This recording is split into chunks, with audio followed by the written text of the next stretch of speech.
Among the big winners in the deal, Pau Gasol, who remains a member of the Lakers and has a much improved team from the one that finished out in the springtime. He tweeted, "I want to wish the very best to my friend Andrew Bynum with his new team. On the other hand, truly excited about how great our team is. Go Lakers." David Aldridge has been tracking the Dwight Howard trade talks from across the pond in London and joins us now. DA, what finally swung this complicated deal in the direction of the Lakers and Howard headed to L.A.? Well, I think the Lakers were working this for the last few weeks, trying to figure out some way. I think if you go back to probably the Summer League in Vegas, this thing started to really go in their direction once it became clear that Brooklyn was going to go in another direction. They needed another team, though. And, the third team was always Philly was involved, I think, for a while because of Bynum.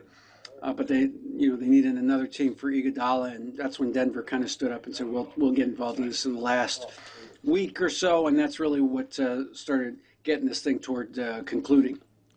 DA, obviously we've been going through this with Dwight Howard for some time. Are you surprised, looking back now, that Orlando Magic didn't score either Pau Gasol or Andrew Bynum in this trade? Smitty, I got to tell you, I mean, if you had told me that the Lakers were going to get Dwight Howard, I would go, okay, that's logical. That makes sense. If you had told me that they were going to get rid of Pau Gasol, I would have said, okay, that makes some sense too.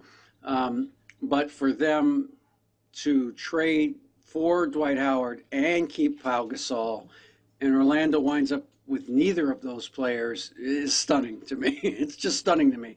And I know, the Magic don't want to build around Pau Gasol. He's older, and they had concerns about Bynum's health.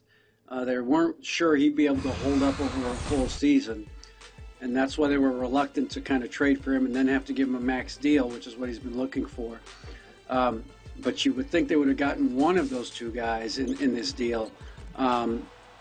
They are starting from scratch, basically. I mean, they're just starting over with some of the young guys that they have.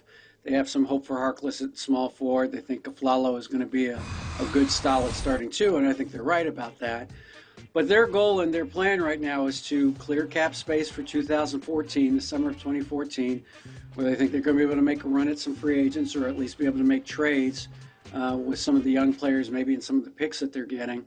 But the next 2 years in Orlando are going to be rough ones. There's no doubt about it. And looking back, we've known that Orlando had to move Howard for a long time now, going back to his trade demands in December at least. And along the way, there were rumors about the Brooklyn Nets, where Howard stated he wanted to play.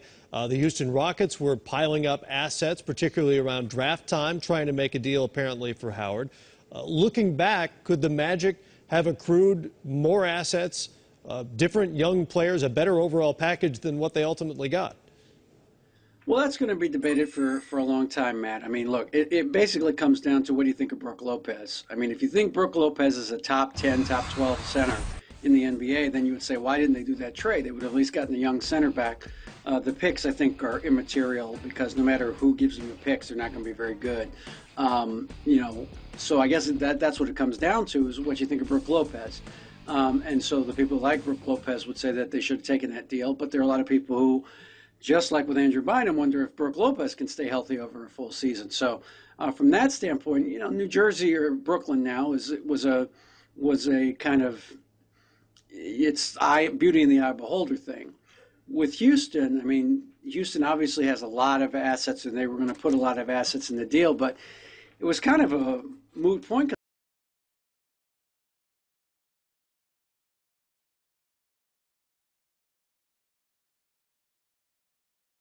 Walked and they would have gotten nothing. So it really came down to places that he'd be willing to resign. And look, if for some reason he doesn't like it in LA and he doesn't like playing with the Lakers, I mean, he can go to Dallas. I mean, he is going to be a free agent next summer.